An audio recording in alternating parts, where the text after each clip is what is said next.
Assalamualaikum warahmatullahi wabarakatuh, teman-teman Klener. Beberapa minggu yang lalu, tepatnya mungkin seminggu yang lalu, memang kita sempat dikejutkan dengan surat edaran dari LPJK tentang klasifikasi bidang subbidang yang pada saat sebelum Undang-Undang Omnibus Law ada, lalu Undang-Undang Jasa Konstruksi masuk di dalamnya, itu bidang kita perencanaan wilayah dan kota masih masuk di atau menjadi satu dengan bidang tata lingkungan. Akan tapi setelah Omnibus Law ada keluar PP 14 2021 tentang jasa konstruksi yang di dalamnya memang sudah diklasifikasikan bahwa perencanaan wilayah dan kota masuk dalam klasifikasi bidang tersendiri. Jadi tidak masuk lagi di bidang tata lingkungan. Jadi teman-teman semua, sebelum kita kenali sebenarnya sengkarut apa yang terjadi, alangkah baiknya saya akan menyampaikan infografik ya, secara diagramatik begitu, perjalanan aturan Jakon mulai dari Undang-Undang Jasa Konstruksi tahun 1999, yaitu keterkaitkan dengan beberapa kaitan dengan klausul dari klasifikasi jasa konstruksi. Jadi klasifikasi bidang ataupun subbidang.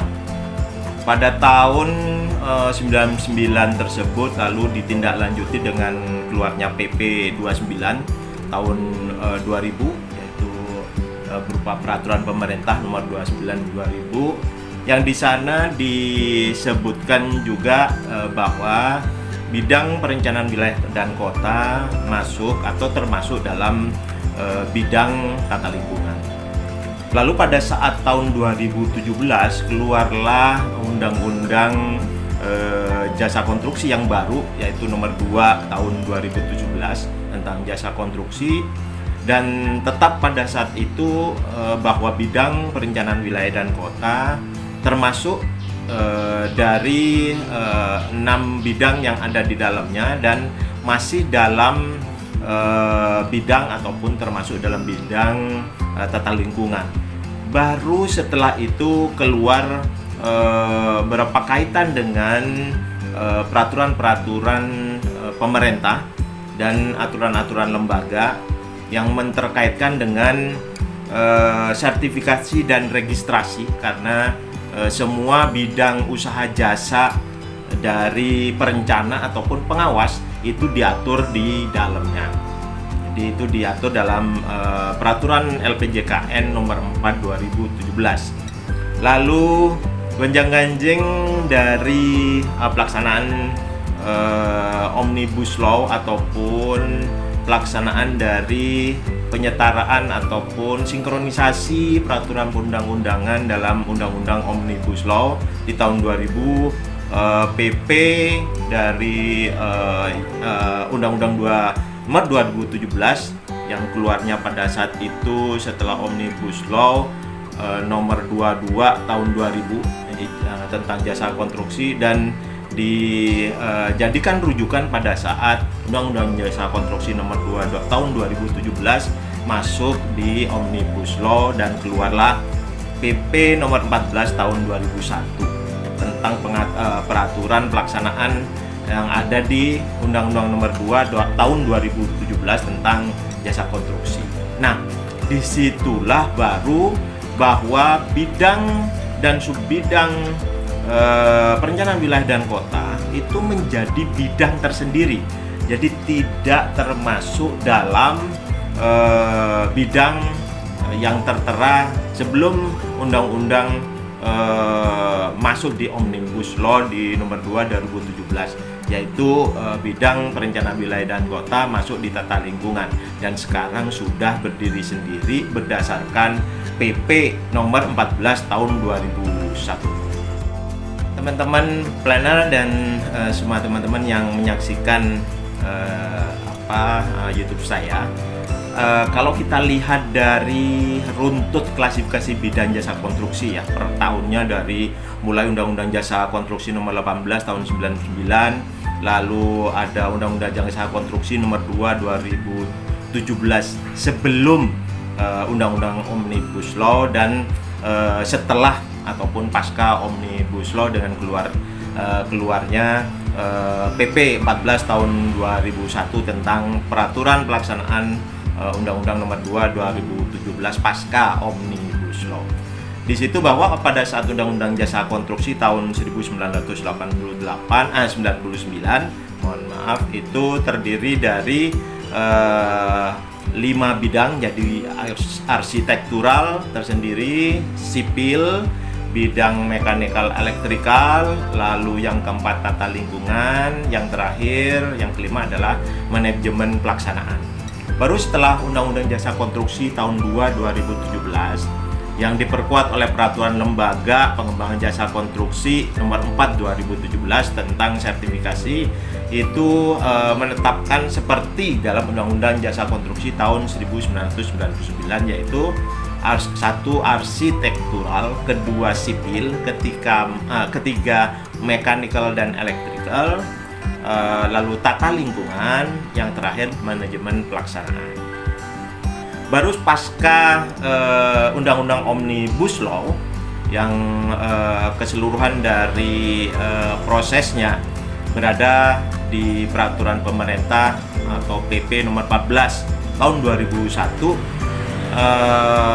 bidang tersebut berkembang menjadi 8 bidang, yaitu arsitektur, sipil, mechanical, tata lingkungan, arsitek landscape, iluminasi dan desain interior pada satu bidang tersendiri, lalu perencanaan wilayah dan kota bidang tersendiri, sains dan rekayasa teknis, lalu yang terakhir manajemen pelaksanaan.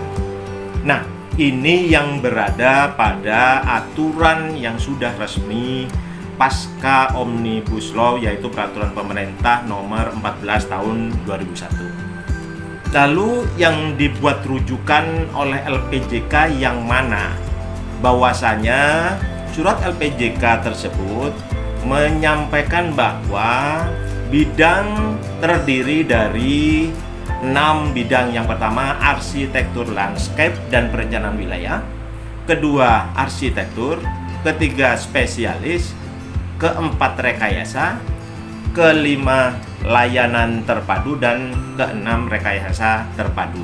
Nah, disinilah sengkarutnya, bahwa bidang perencanaan wilayah tidak terpotong tersendiri dalam nomenklaturnya, bahwa dalam PP 14 2001 secara tegas dan ringkas juga tegas bahwa perencanaan wilayah dan kota menjadi satu bagian yang tidak terpisahkan dan menjadi bidang tersendiri.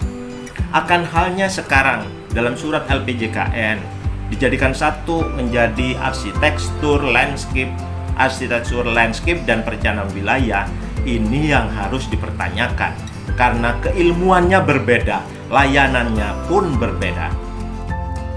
Lalu teman-teman, kenapa kita mempermasalahkan terkait dengan perubahan dari nomenklatur yang ada di Peraturan Pemerintah Nomor 14 Tahun 2001 yang lalu ditindaklanjuti oleh surat ketetapan dari LPJKN tentang bidang subbidang, yang mana di dalamnya terkait dengan diksi ataupun nomenklatur yang dipilih dan dipakai yang tidak berkesesuaian dengan aturan di atasnya.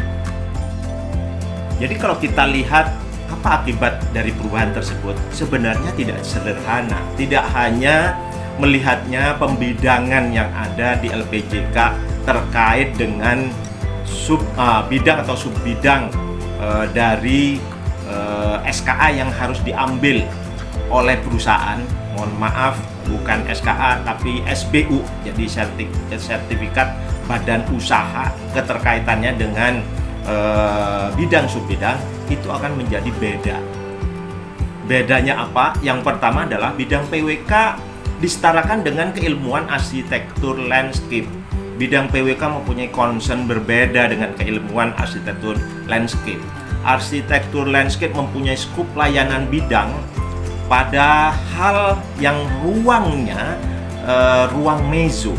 Jadi kalau dilihat dari keseluruhan yang ada, tidak mengarah atau tidak berkesesuaian dengan layanan dari perencanaan wilayah dan kota yang meliputi ruang makro dan rinci.